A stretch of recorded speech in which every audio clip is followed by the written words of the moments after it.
everyone. Welcome to the podcast where we think about and talk about the good shift, because I believe the antidote to feeling stuck begins in our minds with a shift in our thinking. Today, my producer TJ and I are going to talk about RelationSHIFT tip number 5, the importance of rituals.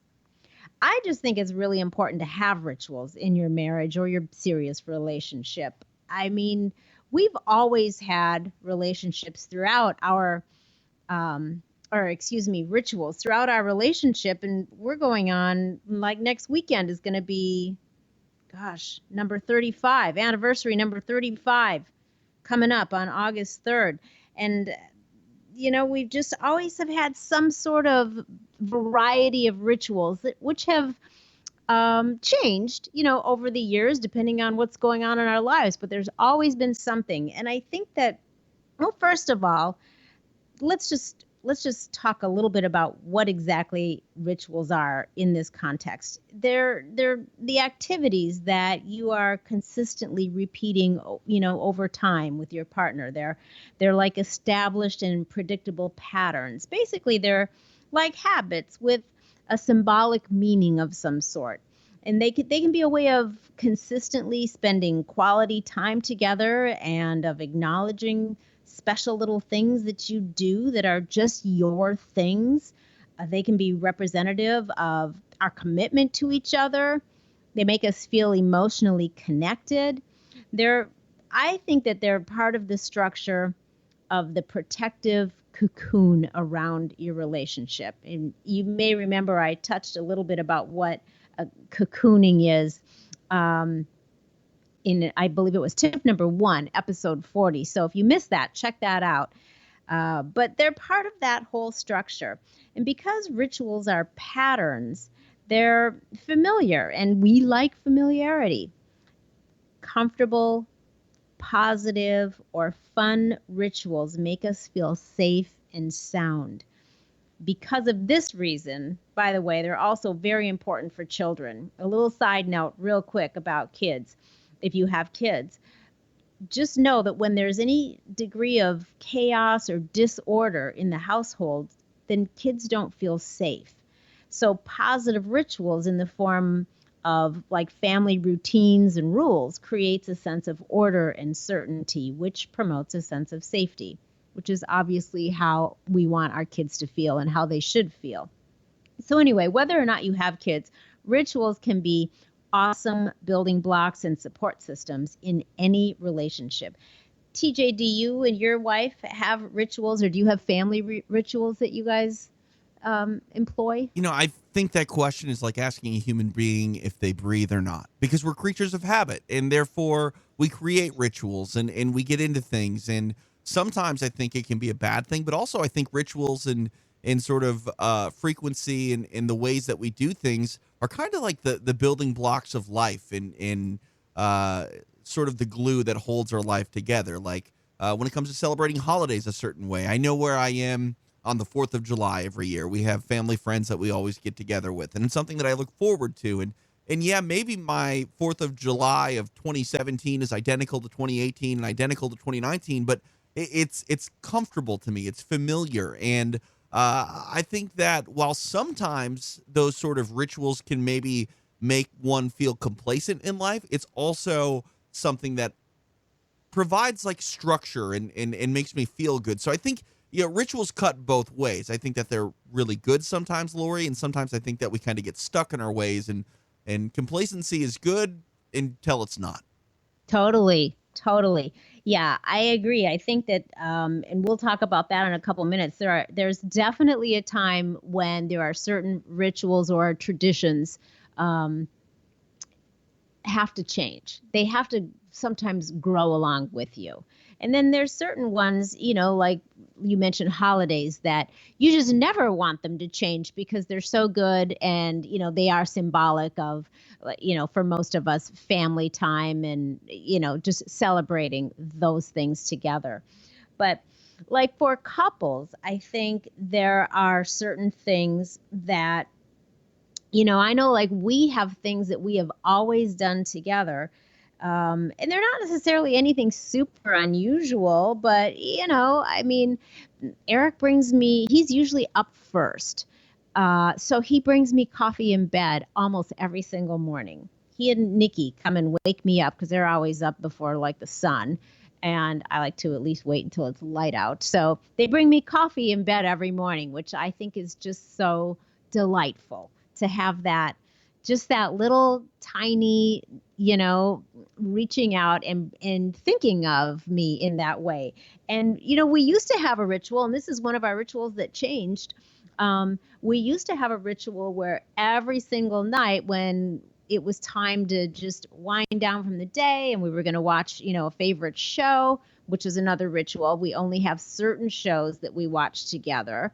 And then we would sit on the couch and trade foot rubs, which was an awesome ritual because who doesn't love a good foot rub, right? And so now we do that probably a little bit less frequently. We still do it. It's just not a nightly thing, but all of our rituals just got kind of shaken up recently because we just moved from Wyoming to Connecticut.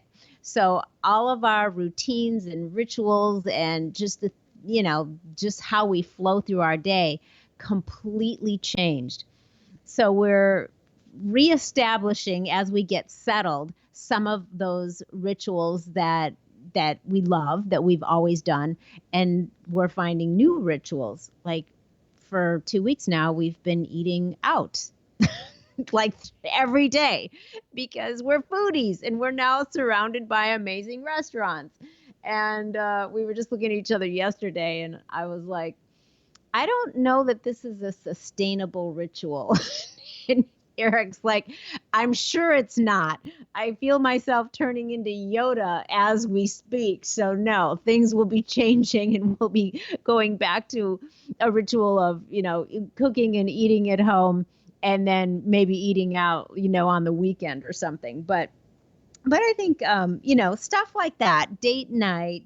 And, when we're in Wyoming, it would be let's go and watch the sunset every night or go out and stargaze because you could see a bajillion stars out there. So things like that, that you do together as a couple that just are your special thing. Do you and your wife have any of those things that are just for the two of you? 100%. I'm a big fan of late night walks. So if we have the ability to maybe have a date night and we get home and it's maybe not quite time to relieve the babysitter, I like to park the car in the driveway and go for a 45-minute stroll around the neighborhood, which at times can be dangerous. We have a pack of very aggressive coyotes. But, we grab the walking stick, a golf club, whatever, and Yeah. go for a little stroll. And that's how we normally end our date nights, which if you took away that walk from our date night, it could be the best date ever. I would feel empty inside. I don't know why. Maybe that sounds silly, but Yeah. that's just how it works for me. It'd be like waking up on Christmas and not opening up presents and just having dinner instead. Right, right. Yeah, I think there's some things like that you've just been doing for so long and you love so much that you would feel weird if you had to stop doing it. I get that too. We used to do the same thing in Arizona, and we had coyotes around there, a lot of coyotes as well. So I get that. It's more of an adventure. It's Who like an knows? Yeah. adventurous stroll. You never know. Take away the coyotes, maybe I don't even want to go for a walk anymore. Maybe that's my living on the edge, Right, right. Kind of takes a little bit of the thrill out of it, knowing that there could be trouble. Right. Maybe I'm like secretly hoping there's trouble, but not really. I think you are. I think you're looking for that little bit of a challenge coming up, right? Yeah, I want to defend her, right? I want to defend her against the coyote that may or may not attack, which Exactly. Exactly. And you know what? That's funny you say that because one of my ritualistic things that I wanted to bring up has to do with manners, which also includes chivalry. I think it's really important to be very ritualistic with manners. And I say that because I think that, a lot of times just basic manners sort of get lost as time goes by and people are with each other for a long time. And I just think that familiarity is not a license to drop politeness or to, to even be okay with rudeness. And I think that just manners and being polite, I mean, we still say constantly please and thank you to each other. I mean, bless you every time somebody sneezes, and I think that chivalry is, that's a version of old-fashioned manners. And I was going to ask you if that is even still a thing anymore, or is it completely dead? But you just, kind of answered my question. Yeah, I think a lot of couples tend to lose some of that general politeness over the years. My wife, for whatever reason, she always holds the door for me. I don't know why, but I always pull her chair out for her. So it's kind of like a two-way street. My wife and I are very much into sort of breaking standards when it comes to chivalry, but still being polite and courteous. Like I said, she holds the door for me, which is usually the opposite.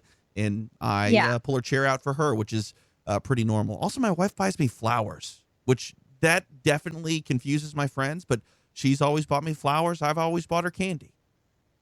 Oh, that's so sweet. Yeah. That's so sweet. So, you know what? I just think that's cool. And whether or not you love flowers is really beside the point, right? It's who the doesn't fact love that flowers? Okay. Like, I know it's not a manly thing per se, Loree, but I'm sorry. Flowers, they're pretty and they smell nice. So I'm not going to complain. I agree. I totally agree. Maybe I'll try that. Maybe I'm going to try getting Eric flowers and see what happens. I think I know. I think he'll be really surprised, and I think he'll be like, "Oh, that's so nice, thank you." But I think inside he's gonna be like, "I wonder why she got me flowers. Is that a hint?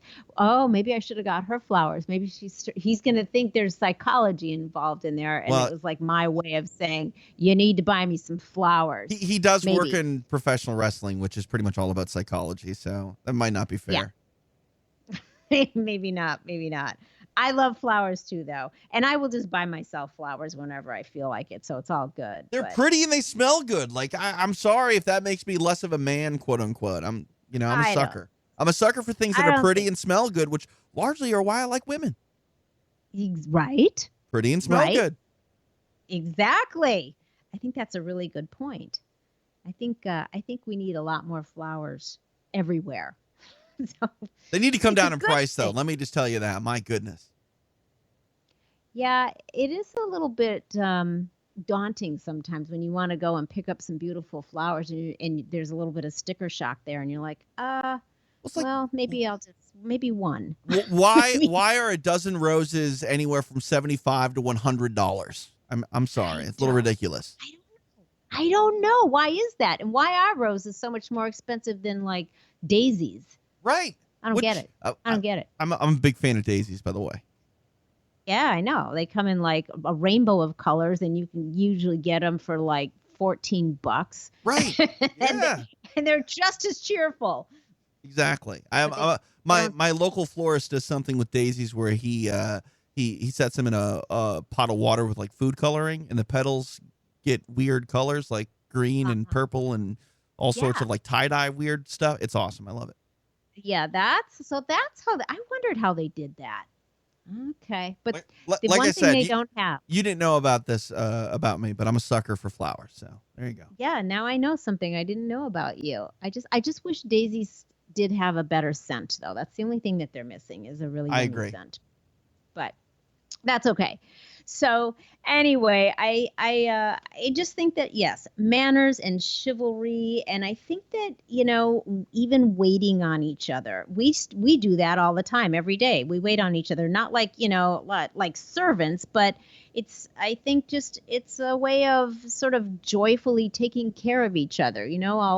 Eric will pick up my dinner plate when we're sitting in the living room and put it in the sink and wash the dishes, or I'll refill his beverage. Or I just think that things like that, manners and pleases and thank yous, waiting on each other, it's just a way to, show that you notice and you appreciate your partner and you want to take care of them even by these seemingly small gestures. I think you hit the nail on the head. I think that desire to care for someone and how that notion is received is largely the backbone of traditions and rituals. It's that old saying, it's the thought that counts. Like when Mhm. you take away those things, like if all of a sudden my wife stopped buying me flowers because she got the idea that I didn't like flowers, I would all of a sudden get into that psychology point and be like, well, why isn't she buying me something else? Or Mhm. do I not deserve flowers anymore? You know what I mean? Mhm. Like She it's right. things like that. And Is she that's mad at me? Right. right. And I think that's we talk about rituals sort of being the building blocks and the structure and the glue to our lives. Like even if you modify them a certain way, maybe not, necessary meaning to do so, you can sort of get in someone's head. And that's another thing that's, I think, bad if you don't have rituals or things like that. Mhm. Totally. We have this little I guess I would call it like an idiosyncratic ritual because it's really just this funny little thing that we do, which we don't need to do. It makes no sense, but we used to have a coffee maker that you couldn't tell by the design of the coffee maker if somebody had poured the water in the reservoir already to set it up. So a lot of times, we would set the coffee pot up at night so that in the morning then you could just walk out and turn it on because we never hit the timer. So we would just whoever got up turned it on. But it was already made and set up and ready to go. But you couldn't tell if the water was in the reservoir if you didn't, really look in there carefully. So what would happen frequently is somebody would get up and, half awake or half asleep still, go to pour a bunch of water in the reservoir, and then it would overflow because it was already filled. So we started this ritual where whoever set it up put a little rock, a little stone that I had on top of it, and that was the signal that it's all set up. Don't do anything. All you have to do is push on. And so fast forward to years later, we now don't have that same coffee maker anymore. And you can clearly see when there's water in the reservoir really easily. So there's no need to do it, but we still do it. And we miss it if we don't do it. And now we just moved and we got here and I went to set the new coffee maker up the other night. And I was like, oh, I don't have a rock to put on it. Even though I didn't really need one, but it just felt funny not putting something on there so that when I knew he'd get up first, when he looked at it, he would know right away that it was all ready and like be excited because all he has to do is push the on button. So Right. I looked around and I had a tomato sitting on the counter. So I stuck that on there. And sure enough, he mentioned it, in the morning. He thought that was super cute that he got up and he saw the tomato sitting on top and he knew exactly what it meant. And then he's like, we're going to have to go out and find ourselves a new rock for our coffee maker here. So it's one of those funny little rituals that's just a quirky thing that we do. And it's totally unnecessary. It serves no purpose other than it's like our little inside sort of joke. Well, You know what I mean? also too, when you're in new surroundings, that little thing that you guys do, that they say home is where the heart is. Well, for you Yes. guys, I think you'll always feel a little sense of home no matter where you are because you have a little token of this, Right. bond with the coffee machine. It is. It's a goofy little thing, but that's exactly right. So then we're like, well, we can't just go find any rock. So then we made this whole plan that next Saturday, when we're celebrating our 35th wedding anniversary, wherever we go, we'll hunt around there for a new rock to have out here in our Connecticut residence to carry on our ritual. So yeah, it's just kind of this cool little thing. And I think stuff like that, though, that's very personal to you and your partner, you and your mate, they're just little treasures that you have that are added little elements that bond you to each other. I think it's cool. Don't become a slave to your rituals. That's how we're going to wind this up. The thing is, you have to be willing to replace old rituals with new rituals as your relationship evolves and life changes. So some things like, you alluded to earlier, traditional things like holidays and stuff, some things you just there's no reason to change them. You never want to change them. It's part of the fabric of, the way your life flows together.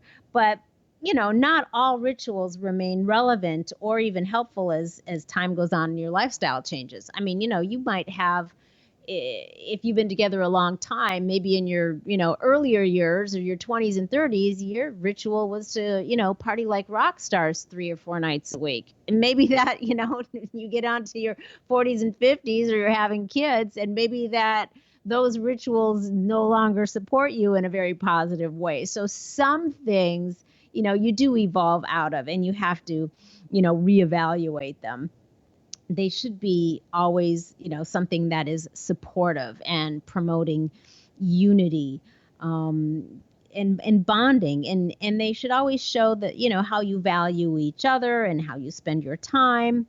But you can be flexible too. Sometimes, when circumstances require, you got to mix things up a little bit, or just lighten up a little bit on some of the things so that they don't become tedious or more like a chore that you start to resent. That's kind of something that's telling you either the ritual needs to change, or maybe one of you isn't kind of into it anymore. So sometimes there are rituals that have to be reevaluated and adjusted or replaced with new ones. 100%. Yeah. Yeah. And when I think about rituals, I think about some of the interviews that you've done in the past with people that have struggled with addiction. And when you talk to people that have had addictions, they'll talk about getting clean and getting past it. But the hardest thing that they sort of endure is not having the feelings surrounding using, in the sense of, well, when I would use drugs, I would do this, I would prep this, I would get around to making myself isolated, but I had this as a comfort zone. And I think about not as hard of a habit like drugs, but my father, he smoked for 25 years. He woke up one day, cigarettes had hit like $3 a pack, which I think is significantly lower than it is now, but that pissed him off. And he decided he wasn't going to smoke, and he stopped cold turkey. And he said the hardest thing was not having a cigarette after he ate. And it wasn't like the feeling of having a cigarette and the buzz or whatever that he got from it. It was, well, I've eaten, now I must go smoke. He needed to find something else that sort of satisfied that next step in his day. And once he figured that out, he said it was much easier to stop smoking.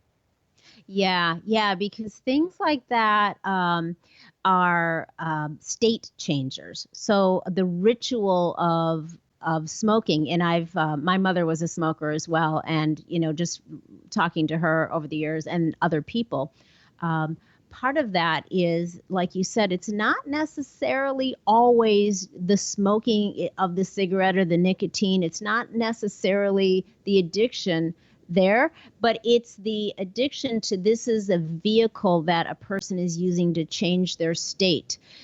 So like maybe people that take a 15-minute break at work, and the process is, now I leave, now I go outside, or I go over to this other area, which is my favorite spot. And then you have this whole way that you take out your cigarette, and the way that you handle it, and the way that you light it, and that first, inhale and long exhale, and that totally changes your state of mind, your state of being in the moment. So things like addictive substances are often they're used for state changers, and that becomes as big a part of the addiction as the substance itself. So it makes sense. So yeah, you have to find a more positive vehicle, or one that isn't harmful to you, in order to achieve that same goal of changing your state and moving from one state into the next state, or transitioning. You know what I mean?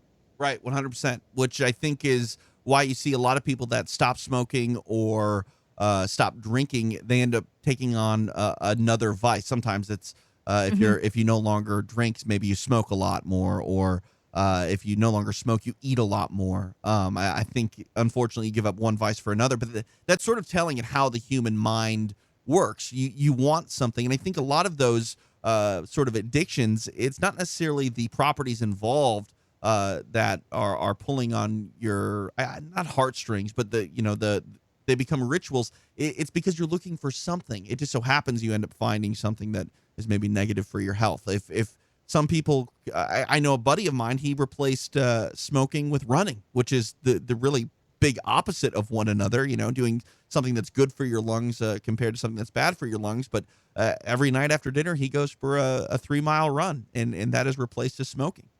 Right, right. So he found a positive vehicle.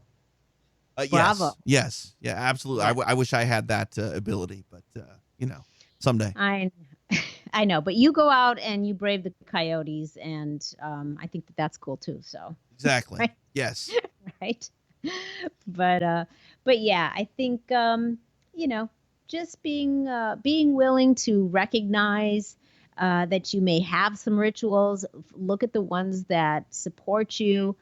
Maybe you know maybe maybe it's time for some new ones, or maybe you haven't really even paid much attention and you don't really have any. But I just think that rituals really help support the health of your relationship. So anyone out there listening, if you're wondering about this, I invite you to talk to your partner about it, and ask what rituals that you may already have that he or she really really loves, or let them know what you really enjoy, something that you guys do all the time together that is meaningful to you. If they don't know that, tell them. Or maybe you have to start throwing out some new ideas and creating some new rituals together. It's never too late to implement them, and they can actually really infuse your relationship with new energy and positive focus. So give it some thought, give it a try, and let me know what you think. So that's it today, you guys. RelationSHIFT tip number 5, creating rituals. Thank you for listening, everybody, and thanks for your input, TJ. As always, it was excellent. I'll always be here because I'm just full of shift. Right? That's why I love you. All right, you guys, I hope you love what you heard today. Be sure to subscribe and share your comments. And of course, I would love it if you would give me a rating. It makes my day so much brighter.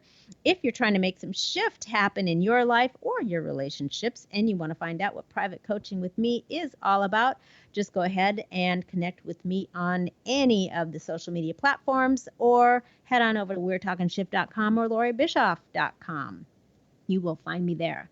Thank you for listening, everybody. Until next week, stay feisty, my friends, and go make some shift happen in your life. That goes for you too, Gary V.